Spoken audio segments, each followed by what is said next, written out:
You are listening to the Hiking Radio Network, where we talk the walk with shows by hikers, about hikers, for everybody.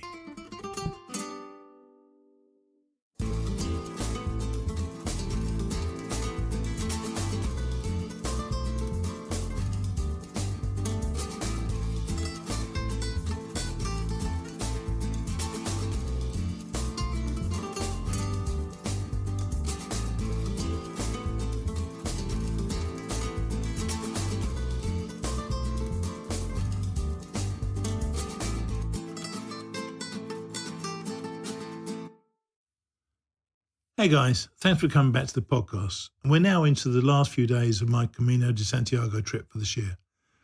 I'm at that funny stage, just a few days from the end where I'm looking back on my journey and looking forward to being home in America. But also kind of sad that it's coming to a close. As much as I loved my first Camino with my Emma, I've enjoyed this in such a different and more profound way. I found the community I hoped I'd find and I expected to find. And I've met people who've touched me deeply, that have been so generous in their friendship and who have been open to all sorts of conversations I would never imagine I would have with them. It's going to be over this weekend and I'll be heading home, but I will take so many memories of this trip that will stay with me forever. We're going to hear about days 29 and 30 in the moment and then day 31 later on. But interspersed with those will be my conversation, or my latest conversation, with Dave Santee, as he's now gone past the 1,200 mile mark. So, for the last time before I return to America, let's hear about and from the Camino.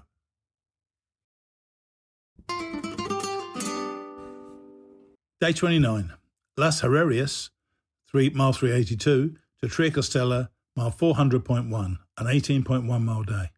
What a day this was. I slept well, but was very tense about how the day was going to pan out. I'd arranged a cab to pick me up at 6:30 a.m. and the bloke was there on time, and we set out. Oh my God. The drive from Triacostela back to Las Herrerias took 45 minutes. The scenery was absolutely magnificent, but all I could think of was that I was going to have to walk up and down here later in the day.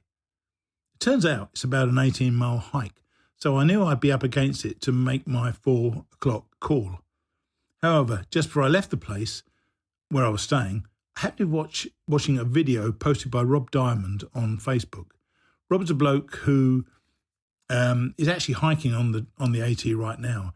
He was one of the guys who came with me to Hot Springs when we tried to do a little bit to help out after the hurricane. Rob posted a video of a guy giving such a powerful message about the importance of never giving up. And do you know what? It was the right message for me, at the very right time for me. Of course, my problem, such as it is just how I can do 18 miles up and over a mountain before 4 o'clock. This guy's problem was truly massive. I won't go into it now, but that inspiration gave me a great push. I will never stop being amazed at the different forms of trail magic that come into my life just when I need them. After the trip over the mountain, I arrived back at the bar that I had left the previous evening. They were open for breakfast, so a cheeky tortilla, a bit of bread and some coffee, and I was on my way. I must confess, I was a bit concerned at my ability to do this. Certainly my ability to do this in the time I needed to do it.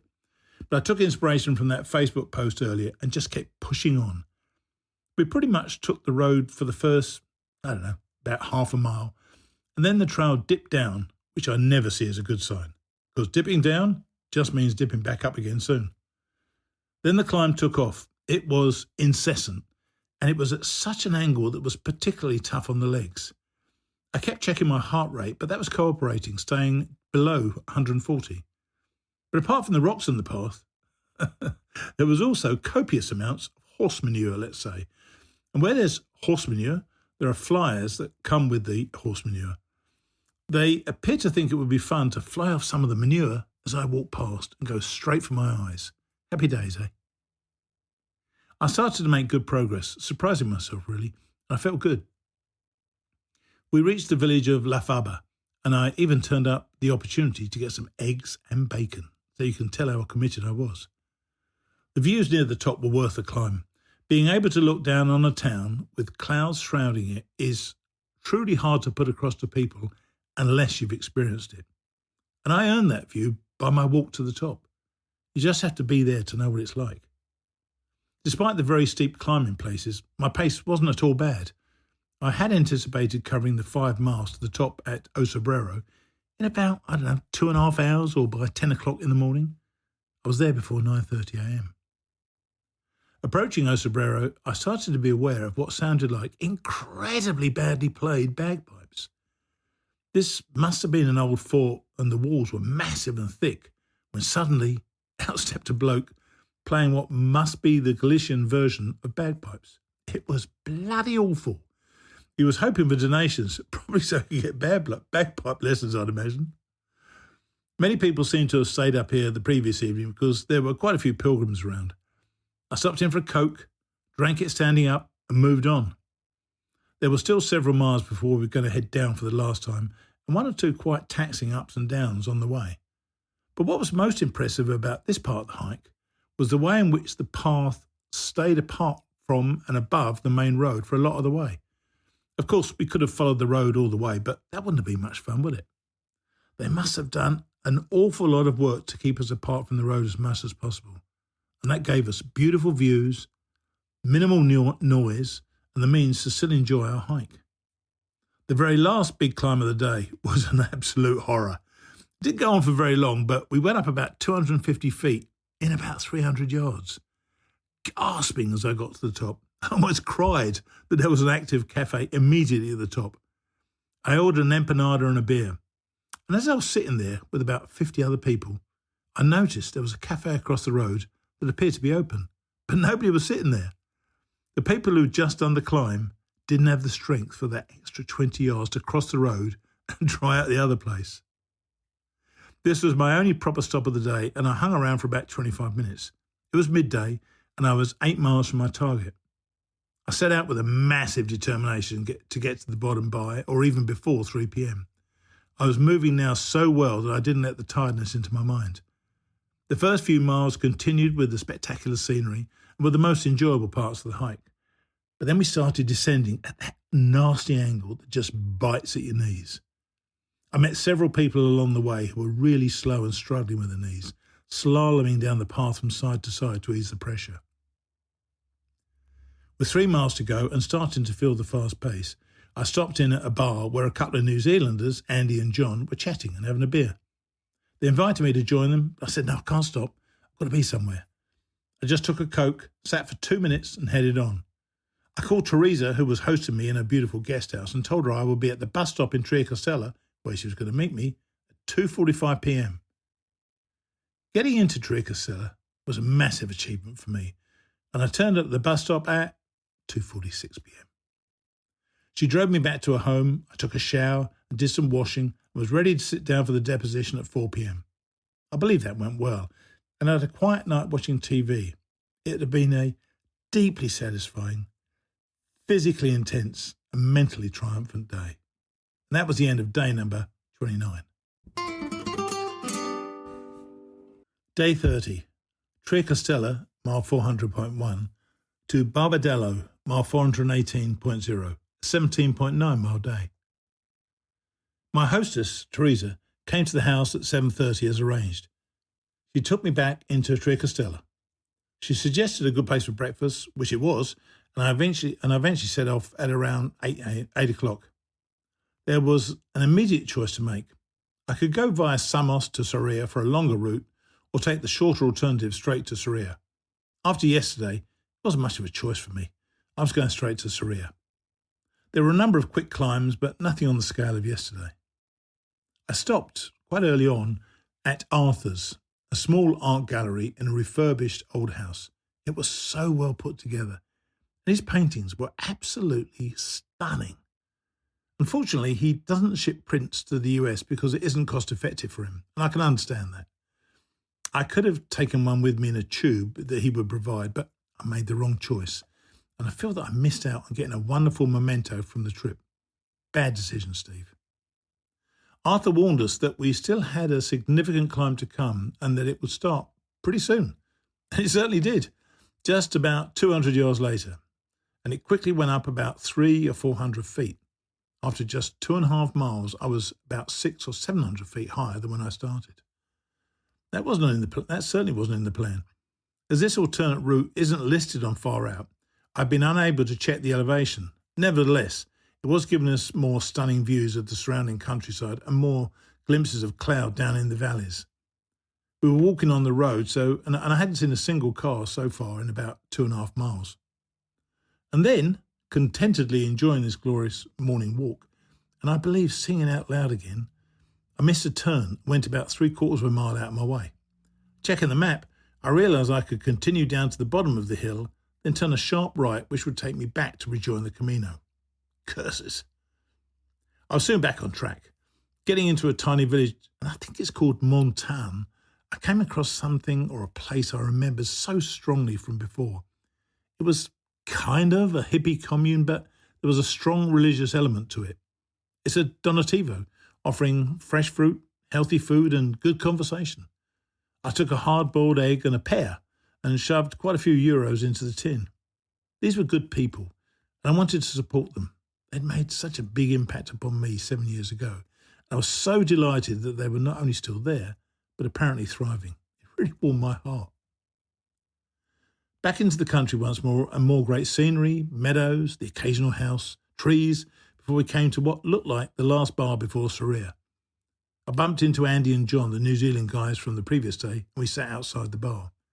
I had a beer and eggs and bacon. A really interesting combination. I passed a family that had carts with backpacks, kids in backpacks, and several other kids walking and carrying the backpacks. They seemed so happy and clearly giving their kids the time of their lives. I pushed on into Sarria and continued to Barbadello, where I had managed to find a space a little earlier in the day. What a gem this was. It's called Casa de Carmen. There was a kids' above-ground pool, which I immediately jumped into, a ton of grounds with great views, an excellent communal dinner, which I love, as you know, and clean, comfortable beds. The family I'd seen earlier were also there, and they were camping, having started their journey in southwest France. What an education their kids were getting. I sat and watched the sunset and equated it to the walk's kind of setting and being nearly over. As often happens on hikes, with me at least, I'm always conflicted at this stage. I want to get home to Dana, but I don't really want it to end. But it is going to end in not very many days' time. And that was the end of day number 30. To be honest with you, I am still reeling after that trip up and over the mountain and through El Sobrero.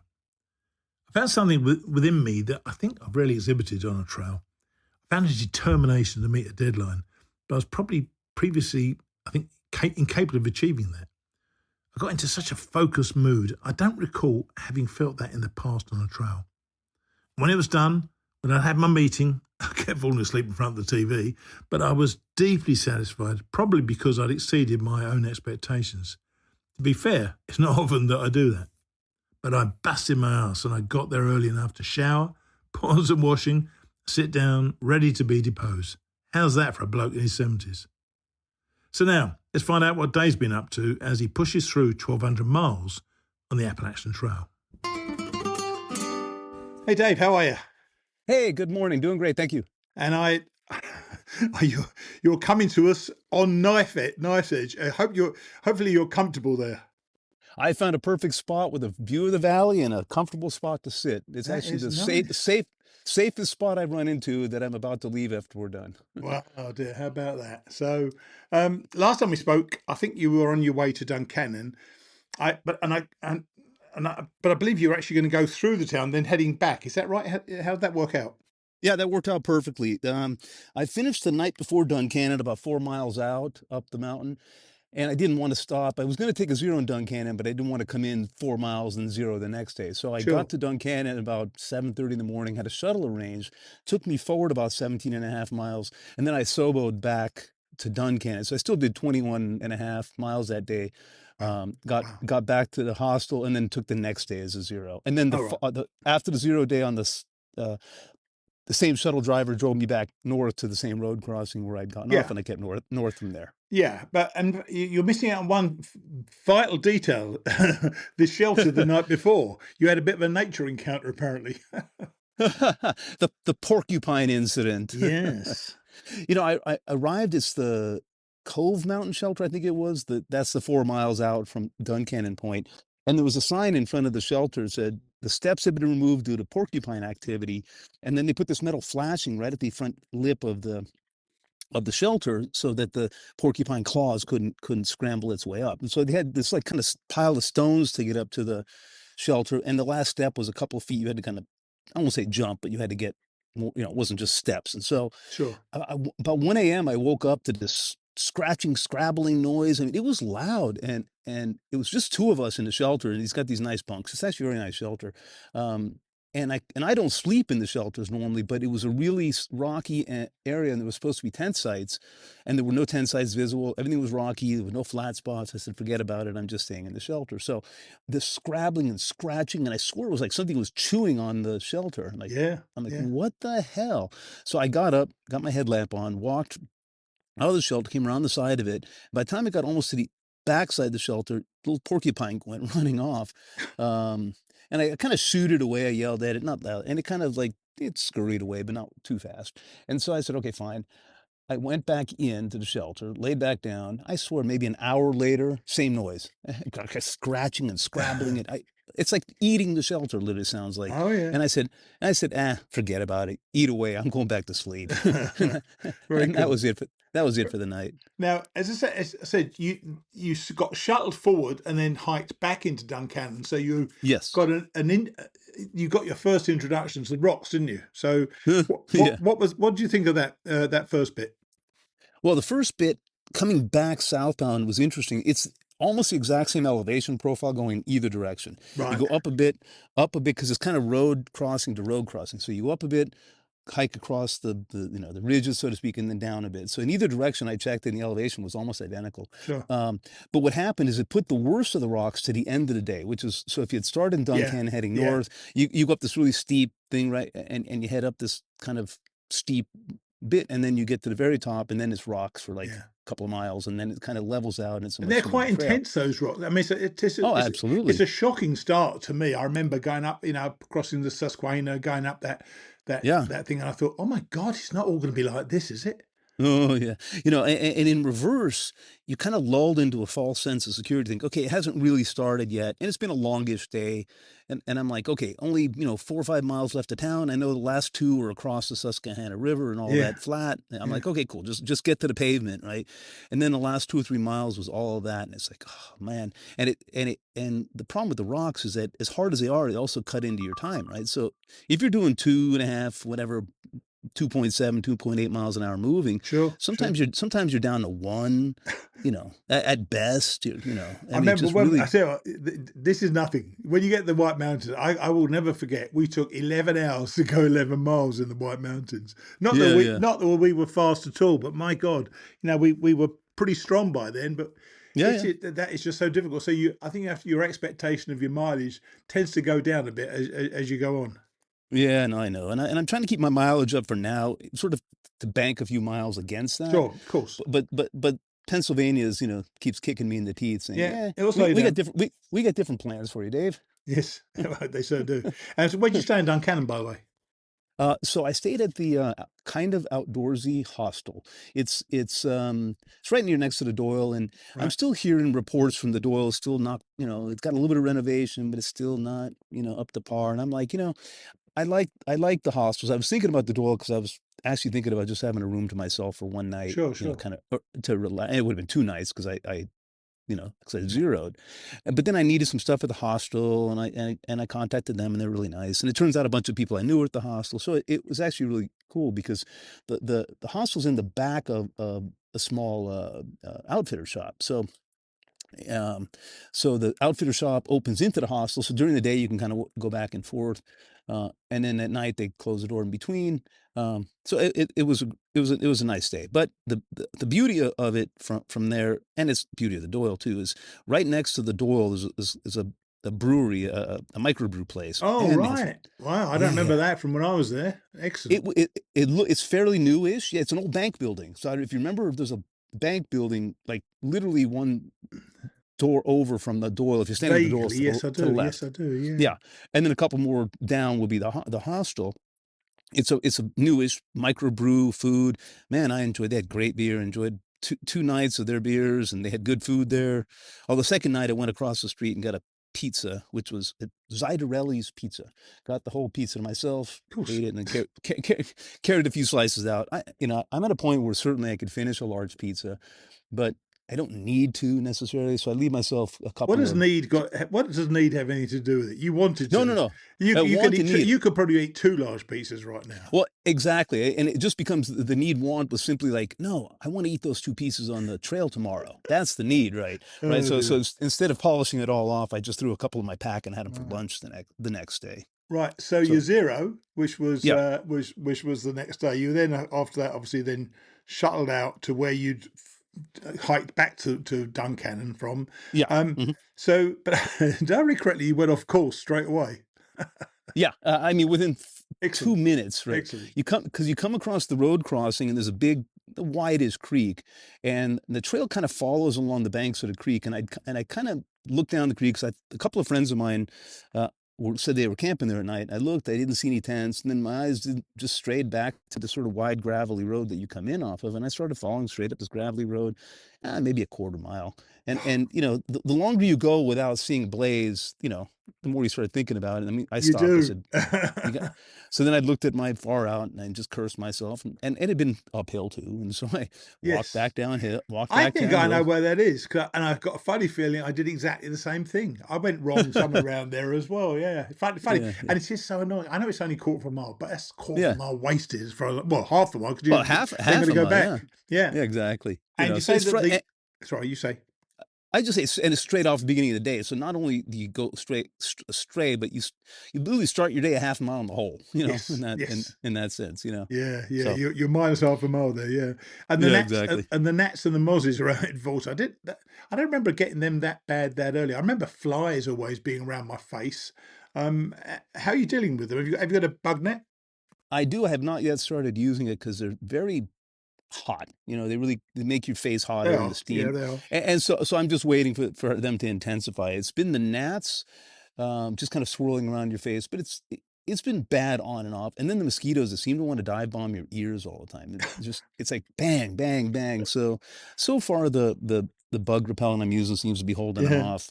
But I'm sure that'll change. When people say it's just walking, it just isn't. It's so much No, more than just no. walking. All sorts of stuff you're dealing with out there. No, and of all things, one of these stupid gnats flew into my left eye, into my, eyeball, Yeah, and I'm yeah, sitting there trying to clear it out. It's kind of down yeah. in the corner. I spent about an hour hiking with this Oh, annoying that's horrible. dead gnat. I finally stopped, got my water bottle out that has got a squeeze nozzle tip on it, and just gave myself my eyeball a power wash, and it seemed to clear it out. But It cleared it, yeah, or pushed it to the back of your eyeball. You never know. I don't know, but it finally gave me some relief at that point. And then, and I'd totally forgotten about this, and it's an epic section part of the trail, is the Beaver Dam. Tell everybody, Oh yeah. tell everybody about that. That's quite something, isn't it? Well, it is, and it's funny because I had been coming up to it, um, and it had rained a little bit, on and off, but not too heavy, and so it had stopped, and I stopped for lunch and took my rain gear off, packed it away. It was partly sunny, partly raining. Ate lunch, 15, 20 minutes. Another guy I was hiking around walked past me. And so packed my gear up, started moving out, got about a half a mile or a mile into and then I walked into the woods and I swear to God, it was like I got black tunnel vision. All of a sudden I could, it's like I couldn't, everything went dark really quickly. Yes, And I'm like, yes, it what the does. hell? I walked in this woods thinking, well, these are dark woods. No, it was the sky. Then it just opened up like Oh, Noah's Ark kind of rain. So I had to quickly scramble to put my gear back on. And so that went on for about a half an hour. And by that point, I was reaching the beaver dam. I had planned on, well, the beaver dam is a strange thing because it's marked on the far app. It's marked with trail signs, and you're going, can they do something about this? No, they've accepted this as a permanent part of the trail. yeah. There's a blue blaze. It's like a mile and a half around, and screw that. I'll wade the dam.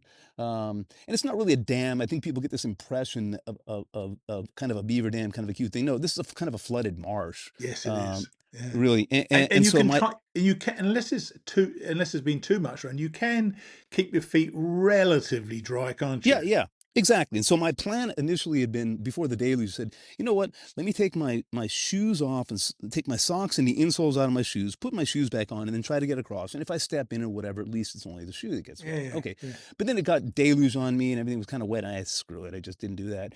And so I'm coming and so what you do across this beaver dam is you try to find the logs that are partly submerged but stable, and you're kind of walking across, and they're all wet because they've been raining. And it's the But what state, the it's getting them, getting the stable ones is the uh-huh. issue. Well, there it is, getting the stable one. So I'm coming across all these ones, and I step on one, and it was stable side to side, but it just ever so slightly sank, just about an inch or two below. And sure enough, I'd stepped on it. My foot went down with the thing, Mm. just about a half an inch, but just enough to let the water flood over the shoe. There Thank you you very go. much. There you go. There you And go. and about halfway across, I ran into a day hiker, and we were talking for a second. He goes, you want a Reese's peanut butter cup?" And I'm like, "Well, sure." So he's handing them out. He was like handing them out like trail magic in the middle of the middle of the beaver dam. I said, "What are you Uh, hanging out here?" He said, "No, this is one of my favorite parts of the trail." And I'm just hiking. Happened to find him halfway across. So it I is got very across. cool. Yeah, I got across without falling in, but it was just that one log that decided to just ever so slightly sink and get me wet. Thank you very much. You did very well. You did very well indeed. And then you had that evening. You had one of those great campfire evenings, which I'm Yeah. guessing is what you'd imagine many of the nights are going to be like when you started. But it doesn't always work out that way. But when they happen, they're very special, aren't they? It was a perfect, just the way you described it. It was a magic campfire evening, and one that you, like you say, you kind of imagine, you think that many nights are going to be like this. And what happened is the same group I've been hiking in and around, all youngsters, no trail family for me, but they're kind of connected to each other. We all were getting to a certain point. In fact, we came across the road at Swatara Gap, and there's a small kind of hostelish thing starting up AT's. I can't remember exactly, but and so a bunch of us stopped there because you can grab a little bit of resupply, you can stay, you can do whatever you want. I Nice. bought a few things, um, and then headed up the hill only about a mile and a half to where there was a designated campsite area, and that's had been my plan. And some of the other people were planning the same thing. So I got up there almost first, found a nice little flat spot, and set up my tent. And by the end of the evening, seven of these total, including me, had shown up and all camped within the same area. Nice. One of the guys got a campfire going, and the day's rains had long gone. It had been, 5, 6 hours. So we all just sat around the campfire, a few people singing. I had my Z folding pad, kind of laid it out and kind of laid half back. And another guy did too. And we just kind of sat there until well past the normal hiker midnight. Yeah. And it was fun chat, everybody's talking and chatting. And it's just one of those perfect nights. And then the following night, forget about it, Dave. It rained all day. I was by myself on a campsite that there was nobody within who knows how many miles of me. I have no idea. So it was just the opposite, polar opposite of the previous night. And that, you take what you get. And when it's Yeah. great, you enjoy the great. When it's not, get over it. Yeah, It's that's fine. that's all you got. You have no other choice but to get over it. Exactly. So now, Yeah. what about the rocks so far then, Dave? Are they overhyped or underhyped, do you think? Mm, well, I don't think they're overhyped. I think that they're might be over fear mongered, but the hype is real, and I'm hating Pennsylvania at this point, which is too bad because I love southern and central Pennsylvania, Yeah. Boiling Springs area. We talked about it, and I will go on my soapbox for 30 seconds and say we don't have to be in the middle of these rocks. This is a choice that the ATC and other hiking clubs make. Right? This is they want you to do this, and I don't know if they think that we should have the experience or we're making us tough. It's like, no, everybody hates the rocks. It's miserable. It's not fun. And it's just something that we endure. So everybody hates Pennsylvania. Well, It's working thank you. then. It's working, isn't it, Dave, on Yeah, you? exactly. Yeah. It's a Pennsylvania tourism board seems to want people to hate Pennsylvania because it's Oh, working, dear. That is which is funny. too bad, But I was talking about whether it's hyped or not. I'll say the problem with the rocks is their persistence, right? It's not Yes. necessarily that we haven't seen this before. It's that it's just sometimes you keep going mile after mile Yes. and it's just painful, even when you're being careful. It's not the big rock piles, which I'm sitting on right now, which Yeah. I think are interesting at times. It's the smaller ones that just are all over. You go and you're trying to step in between them, and they poke you in the side of the foot. I mean, and then there's just the points, the pyramids are poking you in the bottom of the foot. I got to the hospital. I stayed at last night. My feet were killing me. I mean, it's just more than you had at any moment on the trail. And yesterday it took me 11 and a half hours to do 20.6 miles, which, I mean, okay, maybe let's say if you're talking about the whites, but that's a pretty slow, Well, the way you've been going going, it's rate. slow, but it does slow you down. But I've always, I mean, I sort of joke about it, but it's such an important part still. I think every part of the trail is valuable. You're right though, the choices they make, where they send you, they are tough. They're making it tough, and perhaps they want to be the toughest state, And Maybe, but yeah. yes, and it's that thing about not being able to find a single place to put your foot down flat. Right, I mean, right. it is quite remarkable, and it's not great for your ankles every now and then either. No, no, no. I mean, and one final thought on it, it drags on you mentally. And I think for a reason that you might not expect is that it requires this this concentrated focus that you cannot let up. You don't have one free step, right? That's right. If you're not staring down at your feet, I mean, on the normal trail conditions, I'm looking, 3, 5, 7, 8,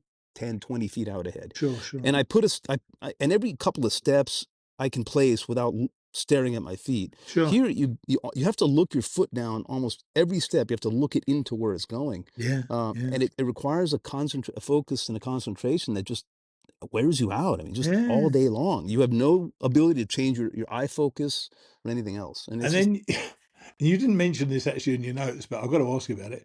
You yeah, then went into Port Clinton. Well, going into yeah. Port Clinton is almost vertically down. It's the toughest down, well, Oh, certainly yeah. south of New Hampshire. So how'd you Yes. find it?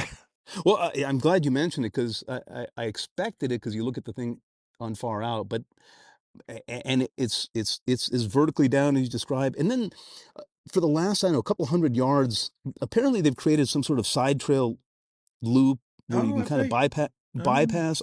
But no, I went straight down. I followed the blazes and the far out, good and man. Good man. the last, I don't know, 50 yards, it's you're sliding on black rocky gravelly kind of stuff on your Yeah, ass because you can't stand up, yeah. and then It's dangerous. it drops you down onto the train tracks, and That's that's right. Yeah, yeah. you know Funny. I don't know. I did stop at the candy shop in Port Clinton. Get this, I bought a half a pound of fudge and a half a pound of trail mix at noon, and they were both gone by dinner time. Of Half a course it were. pound of Of course fudge it and a were. half a pound of trail mix. Yeah. Anyway, And it was good. I know you mentioned you're hiking around more people, which is great. And you've also met your first Sobo.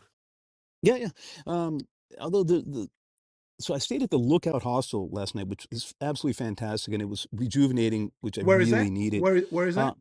it comes out, well, just sort of the knife's edge. All right, It's at a road crossing, the Lookout Hostel, right. um, 609, I think it is. I'd have to go back and cross check it, but it's only like 100 yards down from the road crossing. But we were talking about it last night because I ran into the Soba. It's the only person I ran into the trail yesterday, and there was something off. Sometimes, you kind of figure your hikers, you know what they look like, you know what Hmm. people are doing. Something slightly off about him. He was wearing the wrong shoes. So I mean, let's just start with that. I mean, wearing like these white sneakers like nobody wears, right? But he said he had been coming Sobo and he had not started Katahdin because of course it's closed. We had started, 20 miles south, which I think it's Katahdin. This might be Katahdin Street in Camp. I can't remember. Anyway, and he was telling me his stories and all that, but he just kind of seemed off. And he said he had been at the Lookout Hostel. I'm like, okay, well, I'll get there and I'll check the story. And then I was at the hostel and people, they knew about him, but they didn't confirm he had stayed there. Huh. So I don't know. The whole thing seemed a little strange. He said he had started in April. That gives him 2 months to get here, which is probably fine. But April, coming southbound through the Whites and all that. I Well, don't know. yeah, tough. The whole, Well, uh, you know what? He's doing whatever he's doing, and if he's happy doing it, that's great. No, no, fine. And if in fact he's doing what he said he did, then God bless him. Yeah, Fantastic. yeah, It's just like I yeah, yeah. said, sometimes your sense of people just tells you there's something Sure. not quite right, either with him or with the story. And what's your mileage now, then, Dave? 1257, I think. Wow. I'm gonna hit Delaware Water Gap on Friday. So three more days of hiking to Delaware Right. Water Gap. And between where you are and there, you've got Lehigh Gap to go through. Is it a Yes, big climb? that's correct. I don't know if that's today or tomorrow. Today is a bigger mileage day, and I got a late start, so I'm going to be in late tonight. The next 2 days, I'm shrinking the mileage down to like 16 and 14. It's just Right. more to I'm sort of measuring the distance rather than doing But what I my can or guess, can't do. I'm really excited for you to be doing that. I loved going up Lehigh Gap. At Cool. some stage earlier this year, it was closed, and I think it was a fire or something. I hope it's all Oh, open there because I haven't heard that it isn't. it's a wonderful climb, and it's just I think it's so exciting. Well, you want to, the amazing thing at this point, Steve, even yesterday, is like I'm welcoming the climbs, not because I want to be climbing up, but every time you get a climb, the trail's cleaner. Yeah, it's easier to hike uphill, not the super steep ones where the trail's like in your eyeball face, but it's easier to do that than to spend hours, trying to get across the rocks and doing this kind of stuff. sure. So, Sure. It's just definitely a difficult part of the trail, and you're doing it, so it's great. All right, mate. Well, good yeah, talk to you. thank you. Keegan, now this is the last time we speak until I get back to the US. So from now on, we're going to be going back to the regular Thursday schedule. We won't be doing this Monday show, and this will work out hopefully. And I'll speak to you next week. Okay. Excellent. Enjoy the rest of your Camino. I know you're almost to the end, so good Yeah. luck with that. All right, buddy. And thank you. Cheers then. Bye. Cheers to you. Bye. Well, I guess that was a rant by Dave on Pennsylvania. Probably not the first nor the last time I'm ever going to hear that. I know we've often talked about the rocks in Pennsylvania, but that point he made of there really being no place to put your foot down without getting punctured by a rock, well, I remember it so well. It is true. And it is tough, but hey, it's part of the trail, and we all know that when we go there. And those campfire evenings, they're never as plentiful as we may wish them to be, but they ought to be valued and cherished when they occur. They can't be planned, they just kind of need to be organic. Often with a young guy lighting the fire, because that's what young guys do, and people coming together and just chatting. Magical, magical times that I remember so well myself. So now it's back to the Camino, and today, day number 31 on the Camino de Santiago. Day 31, which is today. Barbadillo, mile 418.0 to Porto Marine, 429.1 and 11.1 mile day. It rained and we had a thunderstorm overnight. But the rain really kicked in just before it was time to get up. I checked the radar and I could see that the rain will be clear by about 9:15 a.m. So, just hung about in bed and got up around 7:30, strolled to breakfast with a few remaining slackers. There was Carlos, a Mexican guy, Kefa, the name Jesus apparently gave to Simon Peter, meaning the rock. He was a guy from Hong Kong, and Katrina, who was cycling all the way from Marseille. We had a really nice breakfast, chatted and generally hung out. Katrina's English was very limited, and I tried out some of my very own, very limited French on her, dragging up words from 60 years ago I thought I'd forgotten. It's funny how when we make the effort, we can make those connections in people's native languages. I've done it a few times with French people, several times with Germans, and I completely failed with Italians and Spanish. But, not too bad. I then came across the family who I mentioned yesterday. They were such decent people. The father was very engaging, the mother was very sweet, and their 4 daughters were charming and polite. They always made a point of saying hello whenever they saw any of us. The father has such a good story. His name's Greg, and he's got a great story to tell. And I invited him to come on my podcast, and he agreed. So we're going to sort it out when I return to America.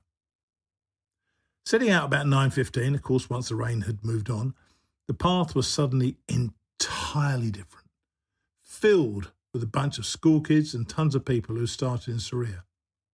I knew it would be like this, but it's just part of the hike, and I'm delighted that so many people want to get out and walk. I've seen some stuff on Facebook recently where other hikers resent this incursion, as I've heard it recently referred to.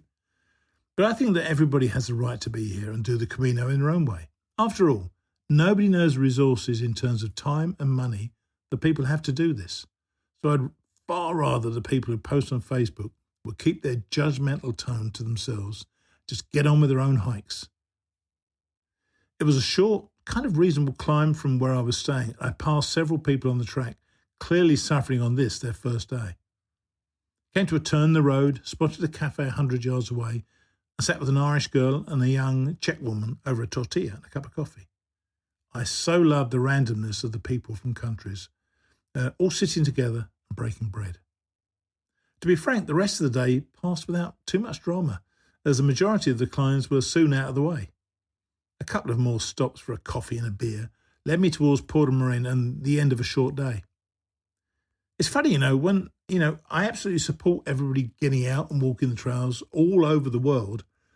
This sudden infusion of people on the Camino eventually led me towards Portamarine, and feeling that the best of my time on this walk was over. It now felt like a big race to get to Santiago, and the spirit I'd felt along the way had been a little bit diluted. Again, don't get me wrong. I am all for people doing their thing, how and when they want to do it. It's just for me, some of the mysticism of this journey had been broken. I know that this is just the first day of this increased mass of people, but I suspect that my solitude has gone for good on this walk. Another quite onerous climb down into Portamarine put my knees through another test, but by the time I crossed the large waterway into the town, I was pretty much done with the day. Apparently, this town was relocated after Franco flooded the original town back in the 50s, and there's a very steep set of steps that lead you up into the town. And at the end of that day, I was ready for them to be over, I can tell you. And at the top of those steps, I glanced around for a restaurant to take some lunch, as the place I booked for this evening was to my right and away from the Camino. I found a delightful place serving Galician octopus and sampled my first octopus of the trip. It was bloody gorgeous. Some of you may remember Jackie and Barry, who I originally called Bob, and Jackie's been keeping in touch with me and let me know where they both are. They're just ahead of me, and I suggested they might like to come back and have dinner on this evening because Jackie's driving. They came back with Barry's sister Leslie, and we had a delightful dinner together tonight. It was really nice to see them, and they brought me back to my time earlier on the trail. I shall be passing both of them at some stage tomorrow. So that is the end of day number 31. So that's it again from the Camino, and this will be the last episode we have until next Thursday, when I'll be back home in America and I'll tell you about the ending of my journey. There won't be an episode next Monday, and on Thursday we're going to hear from both Beth and Dave and get back to our regular schedule the week after that. I'll see you all next week.